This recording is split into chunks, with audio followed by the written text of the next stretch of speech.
Normally I don't go over a starter, but this is important for you guys to figure out, is how to tell if something is congruent based on information you're given. And so one of these things that it's giving you is that there's two sets of parallel lines and that you have some congruent lines.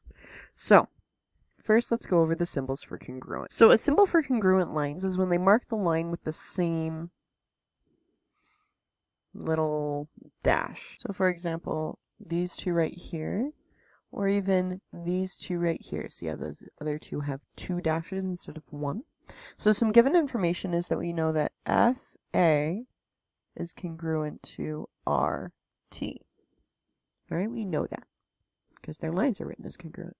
We also know that FR is congruent to AT because it tells us. Now, it also gives us one more piece of information, and it's that FA is parallel to RT. That's what those little arrows mean. So with that, we can know some stuff about alternate interior angles here. So I know that angle F,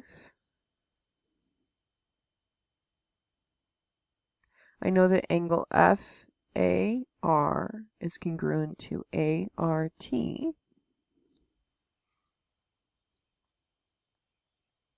So this angle and this angle.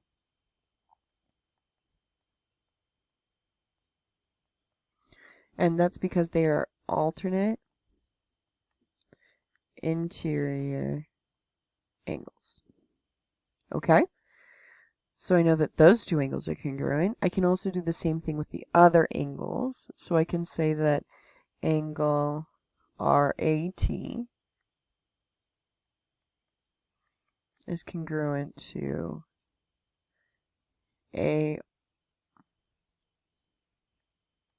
ARF by the same reason. Alternate interior angles.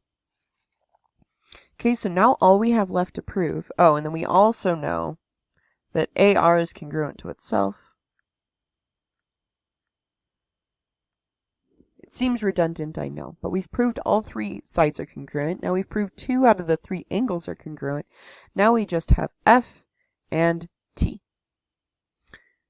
And there's an interesting thing that we can talk about. I'm seeing if there's another way to do this real quick. Nope. So we know that all the angles of a triangle add to 180. So if 2 of the angles are the same, we know the last angle also has to be the same. So we know that angle F is congruent to angle T. Now we have all 3 angles. So this is only remaining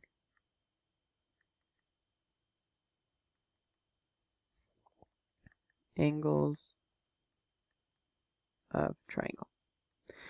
So we know that F is congruent to T because they're the only remaining angles of a triangle. All 3 angles add to 180. That means the remainder would be F, and the remainder would also be T because everything else was congruent between the two. Isn't that cool? So we've proved that these 2 triangles are congruent. So I can say that triangle FAR is congruent to triangle. Now, F is congruent to T, so we're going to put T first. And then A is congruent to R, so TRA. So there's our congruency statement. Alright, we're going to get so much practice in. We are going to practice identifying 2 triangles that are congruent based on either the property that says side, side, side, or side, angle, side. Okay? So just as corresponding parts of congruent polygons works for polygons, we have a specific one for congruent triangles. Corresponding parts of congruent triangles are congruent, CPC-TC. This is normally how you'll see it written because we're lazy, we don't want to write it all the way out. So we just need one more theorem to help us better understand how we can prove triangles are congruent. So this is the third angle theorem, the one that I used above. So the third angle theorem says that if 2 angles of one triangle are congruent, 2 angles of another triangle are congruent to 2 angles of another triangle, then the third angles are also congruent. That's what I was saying. right?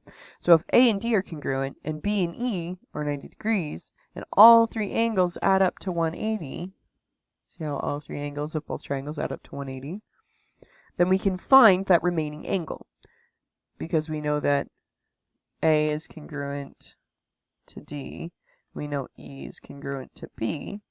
So basically we subtract the same thing from both sides, and A and D go away, and E and B go away, leaving us with C is equal to F. You see how that was similar to what we did above? Okay, now let's try this one out just to practice that, okay? So we know that this is 94 degrees, which makes this 94 degrees because they're vertical angles. Okay, because these two lines are parallel, we can say that alternate interior angles are congruent. So that means this one and this one are both 21 degrees. Okay, and because they're parallel, we could also say that E and C are congruent. I should get a different color. Here we go. E and C are congruent because they're alternate interior angles as well. So I know that 94 plus 21 plus E equals 180. And I can replace that E with C because E and C are congruent. So then I can say 94 plus 21 plus 5x equals 180. And then this is where I would use a calculator. We're going to take 180 minus 94 minus 21.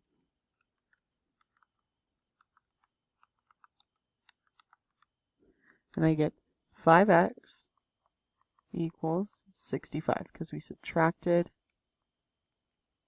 the 94 and the 21 from the 180. So you get 65, so we divide that by 5. And we get x equals 13. We just used that theorem from above. Okay? Now, here's a side-side-side congruence. It's a postulate because it was been proved. So, side-side-side says that if all three sides of one triangle are congruent to the sides of a second triangle, then the triangles are congruent. In other words, if all three sides are congruent, there's only one triangle that can be made from that. And it would force my three angles to be congruent to each other. Okay? So a postulate is an assumed fact or truth that it is used as a basis for reasoning. You use it for proofs, essentially. But we're not doing proofs this year. We're just doing basics. It's lovely.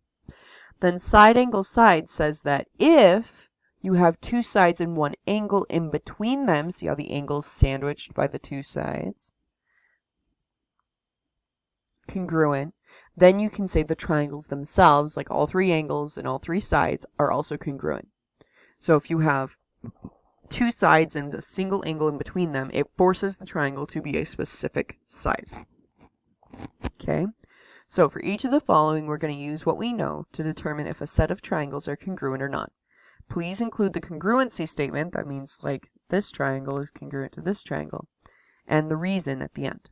Okay, so we're going to just state our reasons. It's going to be great. So here, we know, so it's given to us, that RS is congruent to SA. So I can say RS is congruent to SA, and this is a side, so I'm going to put a little s next to it. All right. I also know that RT is congruent to FA. So I can say that RT is congruent to FA. And again, this is another side, so I have side, side. And then it actually gives me my last piece of information that I need. I'm going to use the pencil. So I can say that FS is congruent to ST because it told me. So FS is congruent to ST. And so I have side, side, side. So I can say that triangle FSA is congruent to triangle TSR. And I can prove that by side, side, side congruence. Okay?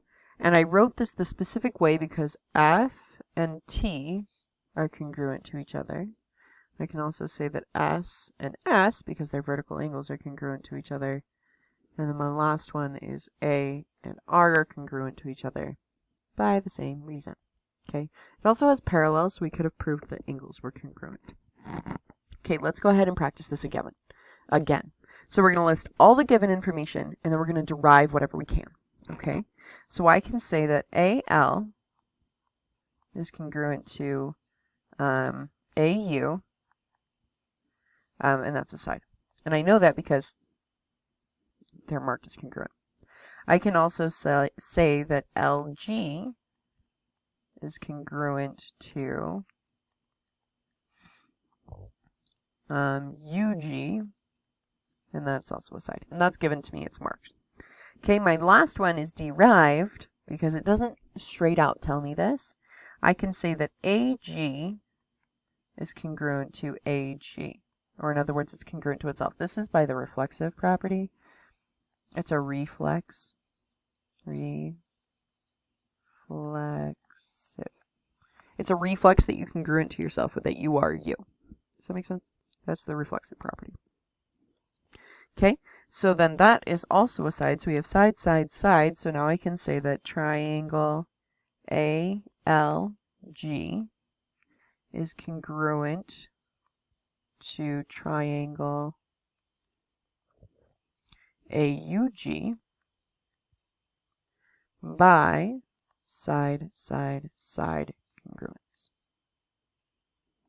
Okay, let's go ahead and do this again. So over here, it straight up tells me that LE is congruent to ET.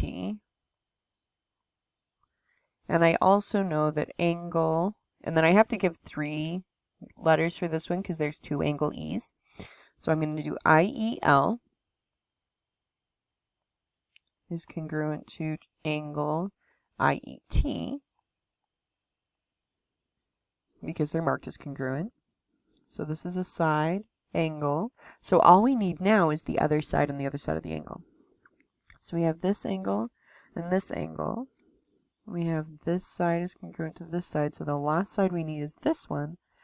And we can say it's congruent because it's itself. So we can say that IE is congruent to IE. And this is the reflexive property, right? So now we can make the triangle congruency statement. We can say that triangle LIE is congruent to triangle TIE by angle, side, angle. Okay? Or no, side, angle, side. Whew! Struggle's real.